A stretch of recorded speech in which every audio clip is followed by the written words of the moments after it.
Hello दोस्तों, नमस्कार। क्या हाल है? स्वागत है आपका खबर एचपी में। तो आइए नजर डालते हैं हिमाचल की तमाम मुख्य बड़ी खबरों पर। अगर इससे पहले आप वीडियो को लाइक नहीं किए हैं तो लाइक कर दीजिए और चैनल में नए हैं तो चैनल को सब्सक्राइब कर लीजिए। शिक्षा विभाग में कार्यरत 17,889 महिला कुक कम हेल्पर को भी मिलेगा 180 दिन का मातृत्व अवकाश। जी हाँ, मुख्यमंत्री सुखविंदर सुक्खू ने कहा कि समाज का समग्र विकास तभी संभव है जब कमजोर और पिछड़े वर्ग के साथ महिलाओं और बच्चों का भी समावेशी विकास हो। उन्होंने कहा कि वर्तमान राज्य सरकार इन वर्गों के विकास के लिए पहले दिन से ही कार्य कर रही है। वे मातृ एवं शिशु स्वास्थ्य की दिशा में कार्य करते हुए राज्य सरकार ने शिक्षा विभाग में कार्यरत 18,000 महिला कुक कम हेल्पर को मातृत्व लाभ अधिनियम 1962 के तहत 180 दिन का मातृत्व अवकाश प्रदान करने का निर्णय लिया है। उन्होंने कहा कि महिला कुक के लिए शिक्षा विभाग में पहले इस तरह का कोई प्रावधान नहीं था, लेकिन वर्तमान सरकार ने शिशु और मातृ कल्याण को ध्यान में रखते हुए लंबे समय से चली आ रही मूलभूत मांग को पूरा करने के लिए शिक्षा विभाग को निर्देश जारी कर दिए हैं। प्री मैट्रिक पोस्ट मैट्रिक छात्रवृत्ति के लिए इस तारीख तक कर आवेदन शिक्षा विभाग ने बढ़ाई तिथि। राज्य के सरकारी स्कूलों में उच्च शिक्षा विभाग की ओर से बार बार रिमाइंड भेजने के बावजूद स्कूली बच्चों ने स्कॉलरशिप के लिए अभी तक अपने आधार को बैंक से लिंक और सीडिंग नहीं किया है। बता दें कि ऐसे में छात्रों की डिमांड पर शिक्षा विभाग ने अब छात्रों को राहत देते हुए 17 फरवरी तक बढ़ा दिया है। वह पूरे प्रदेश में करीब 8,000 बच्चे ऐसे हैं जिन्होंने स्कॉलरशिप के लिए अभी आवेदन नहीं किया है। वह दरअसल केंद्र सरकार की प्री मैट्रिक और पोस्ट मैट्रिक स्कॉलरशिप के लिए आधार कार्ड को बैंक के साथ लिंक करना जरूरी है। इसके साथ ही अब यह जरूरी किया गया है कि न केवल लिंक बल्कि सीडिंग का प्रोसेस भी बच्चों के लिए अनिवार्य है, वह जिसमें कि जिन बच्चों को स्कॉलरशिप मिलनी है वह केंद्र की ओर से उनकी मैपिंग भी की जाती है। वह दिक्कत यह आ रही है कि स्कूली बच्चे बैंक में जाकर अकाउंट के साथ केवल अपना आधार कार्ड लिंक करवा रहे हैं और सीडिंग का प्रोसेस अभी भी पेंडिंग है। पेपर लीक पर अब 5 साल तक की जेल, 10 लाख रुपए जुर्माना, भर्ती परीक्षाओं के लिए नए नियम। जी हां, देश के सरकारी सेवाओं के लिए भर्ती के लिए होने वाली परीक्षाओं में अनुचित साधनों का प्रयोग किए जाने के विरुद्ध कठोर दंडात्मक प्रावधानों वाले सार्वजनिक परीक्षा विधेयक 2024 को आज लोकसभा में पेश किया गया। बता दें कि कार्मिक, जन शिकायत एवं पेंशन मामले के राज्य मंत्री डॉक्टर जितेंद्र सिंह ने सदन में यह विधेयक पेश करने के बाद कहा कि देश में एक नई परिस्थिति ने जन्म लिया है। पेपर लीक होने, प्रश्न पत्र बाहर हल किए जाने, नकल किए जाने आदि प्रकार की शिकायतें एकाएक बढ़ गई है। बता दें कि राजस्थान में 2018 से ऐसे 12 घोटाले हुए हैं। इस विधेयक का उद्देश्य 5 सार्वजनिक परीक्षाओं, संघ लोक सेवा आयोग, कर्मचारी चयन आयोग, रेल भर्ती बोर्ड, राष्ट्रीय परीक्षा एजेंसी, बैंक कार्मिक चयन संस्थान तथा केंद्र सरकार के विभागों एवं उनसे संबद्ध कार्यालयों में भर्ती की परीक्षाओं में अनुचित साधनों के उपयोग को रोकना है।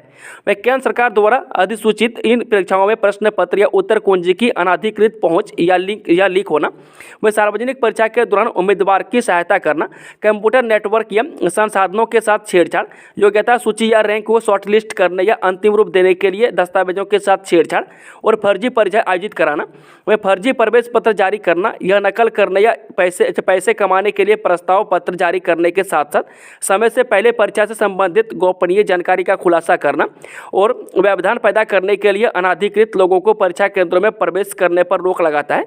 वह इन अपराधों पर 3 से 5 साल तक की कैद और 10 लाख रुपये तक के जुर्माने का प्रावधान किया गया है। अग्निकांड प्रभावित कामगारों को नए उद्योगों में मिलेगी नौकरी, श्रम अधिकारियों को आदेश जारी। जी हां, झाड़ माजरी की परफ्यूम बनाने वाली फैक्ट्री में हुए भीषण अग्निकांड से प्रभावित मजदूरों को बेरोजगार नहीं होने दिया जाएगा। उन्हें नए लगने वाले उद्योगों में नौकरी दिलवाई जाएगी। साथ ही जो कामगार कंपनी में पके थे और उन्हें 5 साल से अधिक समय हो गया था, उन्हें VRS दिलवाकर पैसा दिलाया जाएगा।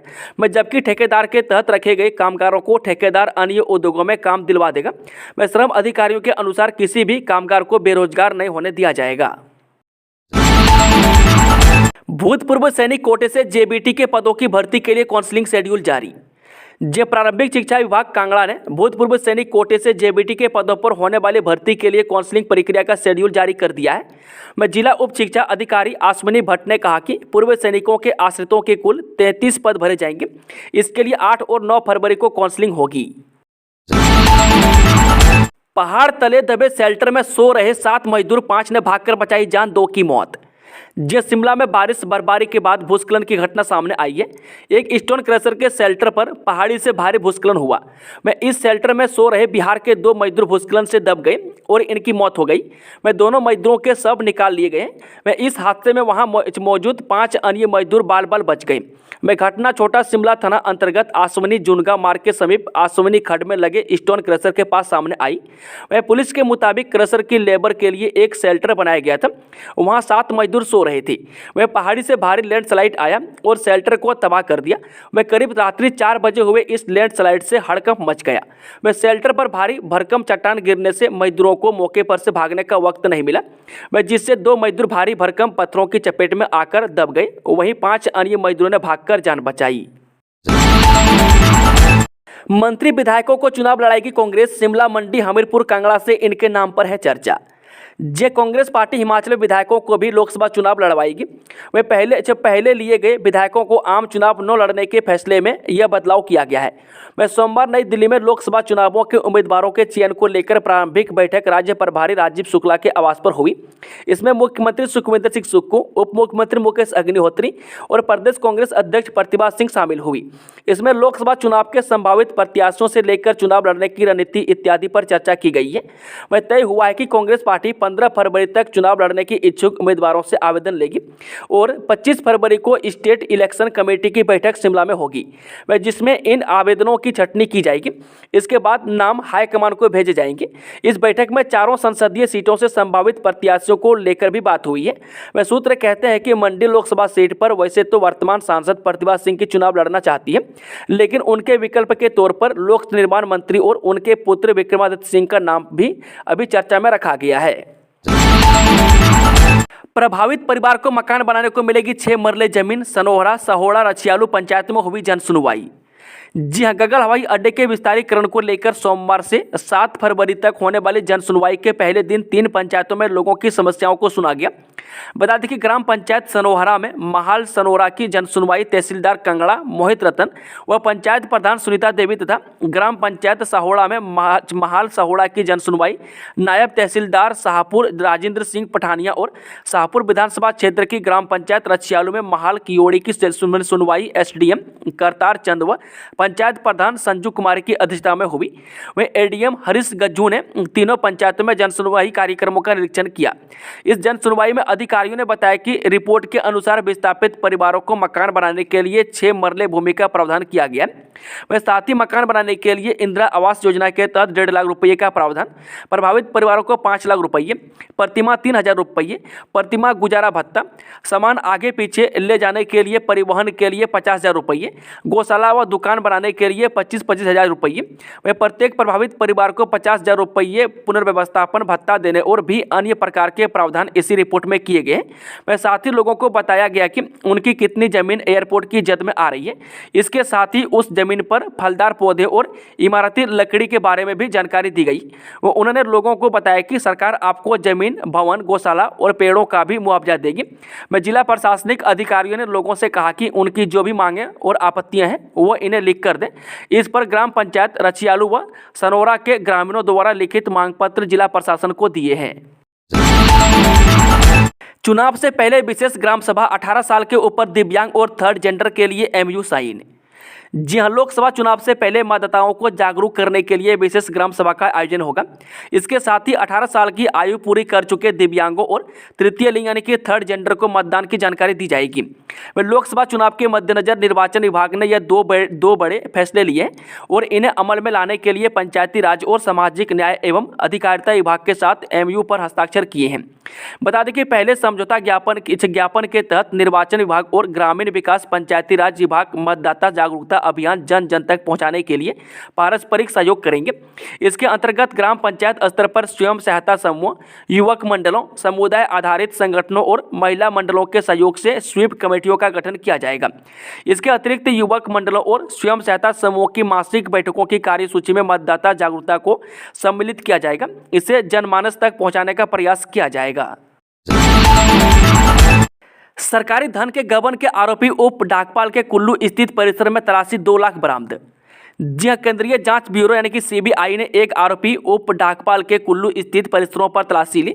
तलाशी के दौरान 2 लाख रुपये का नकद एवं कुछ आपत्तिजनक दस्तावेज बरामद किए। बता दें कि सीबीआई ने उप डाकघर सुल्तानपुर एसओ जिला कुल्लू यानी कि हिमाचल प्रदेश में कार्यरत एक उप डाकपाल के विरुद्ध वर्तमान मामला दर्ज किया, जिसमें आरोपी पर सरकारी धन के गबन का आरोप है। यह भी आरोप है कि अगस्त 2023 से जनवरी 2024 की अवधि के दौरान आरोपी ने 36,30,125 रुपये की राशि का गबन किया गया। वह आगे आरोपी ने कथित तौर पर झूठी फर्जी दैनिक लेन देन रिपोर्ट तैयार की।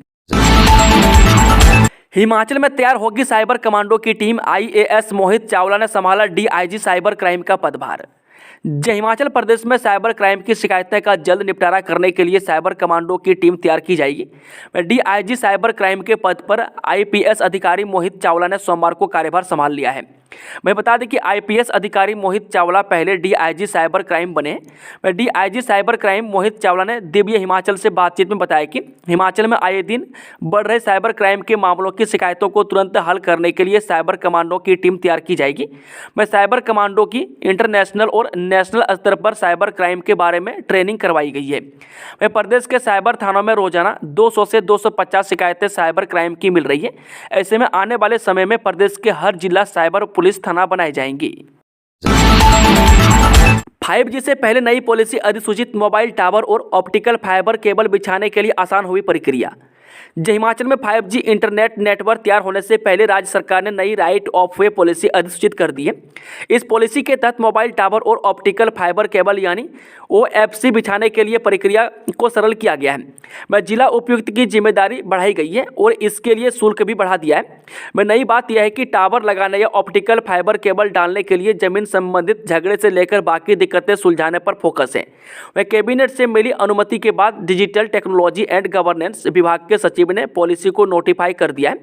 इसमें कहा गया है कि हिमाचल में मोबाइल नेटवर्क इंफ्रास्ट्रक्चर बढ़ाने के लिए इस तरह की पॉलिसी की जरूरत थी। राज्य के कई हिस्सों में अभी भी शेडो जोन है और कॉल ड्रॉप की समस्या है। वे मोबाइल नेटवर्क ठीक करने के लिए टावर लगाने या ऑप्टिकल फाइबर केबल डालने में अड़चनों को दूर करना इस पॉलिसी का मकसद है। वही नई पॉलिसी में जिला उपायुक्तों के पास 2 तरह की जिम्मेदारी है। एक तो वह जिला स्तरीय नोडल अधिकारी और लाइसेंस प्राप्त करने वाली कंपनी को अनुमति भी वही देंगे। वही दूसरा, किसी भी तरह के विवाद की स्थिति में संबंधित जिला के जिलाधीश की अध्यक्षता में ही जन शिकायत निवारण और समन्वय कमेटी बनाई जाएगी। इस तरह विवाद को 60 दिन के भीतर सुलझाना डीसी की जिम्मेदारी होगी। हिमाचल में नए शैक्षणिक सत्र के पहले ही दिन विद्यार्थियों को मिलेगी मुफ्त किताबें। हिमाचल प्रदेश में शैक्षणिक सत्र शुरू होने के पहले दिन ही विद्यार्थियों को निःशुल्क किताबें उपलब्ध करवाई जाएगी। प्रारंभिक शिक्षा निदेशालय ने सभी शिक्षा खंडों तक निःशुल्क किताबों की सप्लाई पहुंचा दी है। शीतकालीन स्कूलों के प्रभारियों को किताबें लेकर विद्यार्थियों तक पहुंचाने के सोमवार को निर्देश जारी किए गए। हिमाचल प्रदेश में 12 फरवरी से शीतकालीन स्कूलों में नया शैक्षणिक सत्र शुरू होना है। वह 1ली से 10वीं कक्षा तक के विद्यार्थियों को सरकार हर वर्ष निःशुल्क किताबें मुहैया करवाती है। बता दें कि सोमवार को प्रारंभिक शिक्षा निदेशालय ने सभी जिलों के शिक्षा खंडों में किताबें एकत्र करने का शेड्यूल जारी कर दिया है। आवेदनों की छंटनी शुरू। 31 मार्च तक जारी होंगे ई टैक्सी के 500 परमिट। राजीव गांधी स्टार्टअप योजना के तहत बेरोजगारों को ई टैक्सी परमिट देने की योजना के तहत आवेदनों की छंटनी प्रक्रिया शुरू हो गई है। जिला और उपमंडल स्तर पर क्षेत्रीय परिवहन अधिकारियों को आवेदनों की छंटनी का जिम्मा सौंपा गया है। छंटनी के बाद क्षेत्रीय परिवहन अधिकारी अपनी रिपोर्ट परिवहन निदेशालय को भेजेंगे। 31 मार्च तक आवेदकों को ई टैक्सी परमिट जारी करने का लक्ष्य रखा गया है। बता दें कि ई टैक्सी योजना के पहले चरण में 500 परमिट दिए जाने हैं। परिवहन विभाग के पास अब तक 3000 से अधिक आवेदन आ चुके हैं। बता दें कि जिन आवेदकों को पहले चरण में परमिट नहीं मिलेंगे उन्हें दूसरे चरण में प्राथमिकता दी जाएगी। क्षेत्रीय परिवहन अधिकारियों को 15 दिन के भीतर आवेदनों की छंटनी प्रक्रिया पूरी करने के निर्देश दिए गए हैं। क्षेत्रीय परिवहन अधिकारी सबसे पहले आवेदकों के दस्तावेज जांचेंगे। इसके बाद ड्राइविंग टेस्ट लिया जाएगा। आवेदक को खुद ही ड्राइविंग टेस्ट देना होगा। सरकार के सख्त निर्देश है कि जो व्यक्ति परमिट के लिए आवेदन करेगा उसे ही अपनी ई टैक्सी चलानी होगी। अगर आवेदक टैक्सी चलाने के लिए किसी अन्य को नौकरी पर रखता है या कोई करार करता है तो परमिट रद्द कर दिया जाएगा। टास्क फोर्स करेगी निरीक्षण। बिना लाइसेंस चल रहे उद्योगों पर कार्रवाई करने के आदेश। बैठक में फैसला। हिमाचल प्रदेश के सोलन जिले के झाड़ माजरी की परफ्यूम फैक्ट्री में हुए भीषण अग्निकांड के बाद सरकार भी सतर्क हो गई है। उद्योग मंत्री हर्षवर्धन चौहान ने कहा कि विभिन्न विभागों की टास्क फोर्स बनाकर बद्दी, बरोटीवाला, नालागढ़ विकास प्राधिकरण में स्थापित उद्योगों का निरीक्षण करेगी। उन्होंने उद्योगों के लाइसेंस की जाँच करने और बिना लाइसेंस के चल रहे उद्योगों पर कार्रवाई करने के आदेश दिए। जिन विभागों ने उद्योगों की जाँच में लापरवाही बरती है वह संबंधित अधिकारियों पर भी कार्रवाई की जाएगी। वह बद्दी में विभिन्न विभागों के अधिकारियों व उद्योगपतियों के साथ सोमवार को हुई बैठक में मंत्री ने कहा कि टास्क फोर्स विभिन्न उद्योगों का निरीक्षण कर सुनिश्चित करेगी कि डीजल, पेट्रोल, अल्कोहल और केमिकल का भंडारण क्षमता के अनुसार ही हो। अति ज्वलनशील पदार्थों का भंडारण उत्पादन क्षेत्र में करने की अनुमति नहीं दी जाएगी। मानव शरीर की रोग प्रतिरोधक क्षमता को मजबूत करता है बाजरा। सोरगम के सीईओ नेट ब्लू ने कहा, मोटे अनाजों को देना है बढ़ावा। अमेरिका के सोरगम के सीईओ नेट ब्लू का कहना है कि गेहूं और चावल की तुलना में मोटे अनाज उगाना और खाना अधिक सुविधाजनक है और बाजरा में उच्च पोषक तत्वों और जो शरीर की रोग प्रतिरोधक क्षमता को मजबूत करता है। इनकी खेती लगभग 131 देशों में की जाती है और यह एशिया और अफ्रीका के लगभग 600 मिलियन लोगों का पारंपरिक भोजन है। पीएम आवास ग्रामीण योजना के अंतर्गत हिमाचल में 10,032 लोगों को मंजूर हुए आवास, लेकिन सिर्फ 9 ही मकान बनकर हुए तैयार। जी हां, प्रधानमंत्री ग्रामीण आवास योजना के तहत केंद्र सरकार ने बरसात में आई आपदा को देखते हुए विशेष टास्क के तहत हिमाचल के लिए 10,032 आवास मंजूर किए हैं। वह सीएम सुकून ने आपदा प्रभावितों के लिए विशेष पैकेज के तहत जिनके मकान पूरी तरह से ध्वस्त हुए हैं उनके लिए 5 लाख रुपए की वित्तीय सहायता का प्रावधान किया है। पीएमओ ने मांगी किरतपुर मनाली फोरलेन की स्टेटस रिपोर्ट, भाजपा चुनाव से पहले करना चाहती है उद्घाटन। जी, प्रधानमंत्री कार्यालय ने किरतपुर मनाली फोरलेन के किरतपुर से नाचगला तक के हिस्से के निर्माण कार्य पर केंद्रीय सड़क परिवहन एवं राजमार्ग मंत्रालय से स्टेटस रिपोर्ट मांगी है। वह भाजपा लोकसभा चुनाव से पहले फोरलेन का हर हाल में उद्घाटन करवाना चाहती है। बता दें कि गत वर्ष जून में उद्घाटन की कवायद शुरू हुई थी। वह केंद्रीय टीम निरीक्षण भी कर गई थी। हिमाचल में स्थापित किया जाए भारतीय विज्ञान शिक्षा और अनुसंधान संस्थान। जी हां, तकनीकी शिक्षा, व्यावसायिक एवं औद्योगिक प्रशिक्षण मंत्री राजेश धर्मानी ने मंगलवार को नई दिल्ली में केंद्रीय शिक्षा मंत्री धर्मेंद्र प्रधान से भेंट की। उन्होंने हिमाचल में भारतीय विज्ञान शिक्षा एवं अनुसंधान संस्थान स्थापित करने का आग्रह किया। साथ ही तकनीकी शिक्षा एवं कौशल विकास से संबंधित अन्य नए प्रस्तावों सहित लंबित मामलों पर भी चर्चा की। उन्होंने कहा कि हिमाचल प्रदेश उच्चतर शिक्षा के क्षेत्र में अग्रणी बनकर उभरा है और यहाँ भारतीय प्रौद्योगिकी संस्थान मंडी, अखिल भारतीय प्रौद्योगिकी संस्थान ऊना, राष्ट्रीय प्रौद्योगिकी संस्थान हमीरपुर और केंद्रीय विश्वविद्यालय सहित सार्वजनिक एवं निजी क्षेत्र में कई प्रतिष्ठित संस्थान स्थापित हैं। उन्होंने कहा कि प्रदेश सरकार इस संस्थान के लिए भूमि प्रदान करने सहित अन्य सुविधाएं उपलब्ध करवाने के लिए दृढ़ संकल्प है। कंडक्टर की भर्ती के लिए डॉक्यूमेंट वेरिफिकेशन का शेड्यूल जारी। जी हां, एचआरटीसी में कंडक्टर के 360 पदों को भरने के लिए स्क्रीनिंग टेस्ट में उत्तीर्ण हुए उम्मीदवारों के डॉक्यूमेंट वेरिफिकेशन करने के लिए हिमाचल प्रदेश लोक सेवा आयोग ने शेड्यूल जारी कर दिया है। वह शेड्यूल के अनुसार डॉक्यूमेंट वेरिफिकेशन 19 फरवरी से शुरू होगी और यह प्रक्रिया 6 मार्च तक चलेगी। वह बीते वर्ष 10 दिसंबर को कंडक्टर के पदों को भरने के लिए स्क्रीनिंग टेस्ट आयोजित हुआ था और इसमें 826 उम्मीदवार उत्तीर्ण हुए थे। अब उम्मीदवारों को अपने सभी जरूरी मूल दस्तावेजों के साथ तय तिथि को लेकर सेवा आयोग के शिमला मुख्यालय में डॉक्यूमेंट वेरिफिकेशन के लिए आना होगा। बता दें कि आयोग ने तिथि अनुसार डॉक्यूमेंट वेरिफिकेशन के लिए उम्मीदवारों के रोल नंबर सहित शेड्यूल वेबसाइट पर अपलोड कर दिया है। वहीं डॉक्यूमेंट वेरिफिकेशन की प्रक्रिया तय तिथि को सुबह 10:30 बजे से शुरू होगी तथा शेड्यूल के अनुसार उम्मीदवार अगर डॉक्यूमेंट वेरिफिकेशन की प्रक्रिया में शामिल नहीं होते हैं तो उनकी उम्मीदवारी रिजेक्ट कर दी जाएगी और इसके लिए उन्हें दोबारा मौका नहीं मिलेगा। वहीं लोकसभा आयोग के सचिव देवेंद्र कुमार रतन ने बताया कि उम्मीदवारों को शेड्यूल से संबंधित जानकारी ईमेल के जरिए भी भेजी जा रही है। उन्होंने कहा कि इससे संबंधित अतिरिक्त जानकारी के लिए आयोग के कार्यालय में सुबह 10 बजे से शाम 5 बजे तक उम्मीदवार संपर्क कर सकते हैं। अब रेलवे के नक्शे पर उभरता हुआ दिखाई देता है हिमाचल। 2500 करोड़ से हो रहा है रेल विस्तार। जनता पार्टी प्रदेश अध्यक्ष डॉक्टर राजीव बिंदल ने कहा कि हिमाचल में रेलवे विस्तार के लिए बजट में 2500 करोड़ रुपए का प्रावधान किया गया। उन्होंने कहा कि भानुपल्ली बिलासपुर रेल लाइन, जिसके लिए पिछले साल 1000 करोड़ रुपये का प्रावधान किया था, उसमें काम में गति आने पर उसको रिवाइज करके 1399 करोड़ किया है और 2024-25 में 1700 करोड़ रुपये भानुपल्ली बिलासपुर बरमना रेल लाइन के लिए स्वीकृत किया है। नंगल तलवाड़ा रेल लाइन के लिए पिछली बार 450 करोड़ का प्रावधान था, उसमें भी प्रोग्रेस हुई है और लगभग 450 करोड़ उसमें व्यय के कगार पर है। लापता युवक की तलाश में 1 करोड़ का इनाम घोषित। 2 दिन पहले सतलुज नदी में गिरी थी गाड़ी। जय प्रदेश के किन्नौर जिला में सतलुज नदी में गिरी कार के हादसे में लापता युवक की तलाश में 1 करोड़ का इनाम घोषित किया गया है। किन्नौर के राष्ट्रीय उच्च मार्ग 5 पर पांगी नाला के पास 2 दिन पहले एक इनोवा गाड़ी सतलुज नदी में गिरने से लापता हुए 2 लोगों में एक चालक का शव गाड़ी से बरामद कर लिया है, लेकिन लापता युवक कवेट्री के पिता सईदाई दुरई सामी ने उनके बेटे का पता लगाने वाले को इनाम देने की घोषणा की है। सिरमौर जिला में गश्त कर रही पुलिस को मिली सफलता। 300 ग्राम चरस के साथ 2 व्यक्ति गिरफ्तार। जी हां, सिरमौर जिला के तहत पुलिस थाना रेणुका जी की टीम ने 2 व्यक्तियों को चरस सहित गिरफ्तार किया है। पुलिस ने इस कार्रवाई को दोनोई पुल के समीप अंजाम दिया। जानकारी के अनुसार बता दें कि जब पुलिस टीम गश्त के दौरान दनोई में मौजूद थी तो दनोई पुल की तरफ मोड़ से 2 व्यक्ति राकेश कुमार और कपिल देव निवासी अंधेरी तहसील संगड़ा पैदल आ रही थी।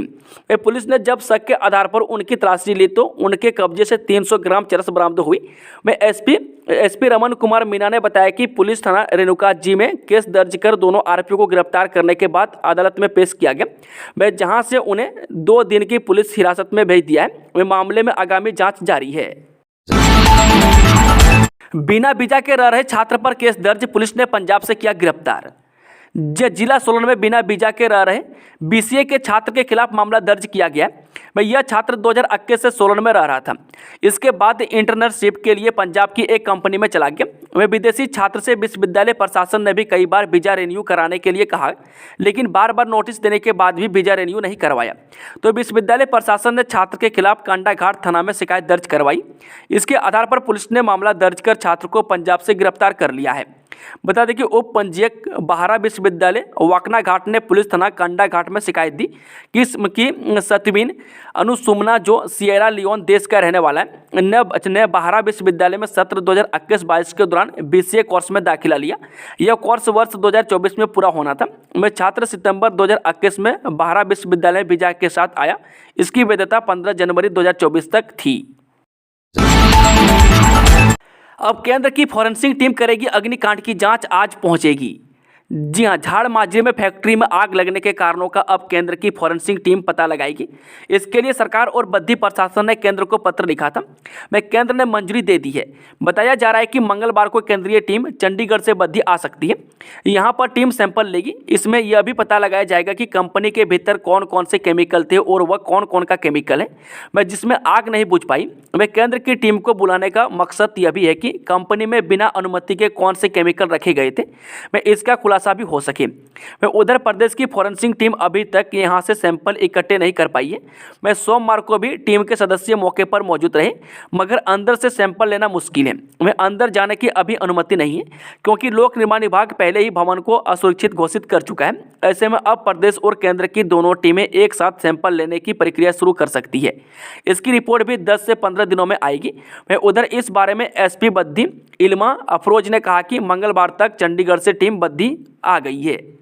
दोस्तों, खबरों का सिलसिला अभी खत्म होता है। जानकारी पसंद आई तो वीडियो को लाइक करें और ताज़ा समाचार का अपडेट पाने के लिए हमारे टेलीग्राम चैनल को जरूर ज्वाइन करें, जिसका लिंक डिस्क्रिप्शन में दिया हुआ है, या फिर सर्च करें खबर HP। धन्यवाद।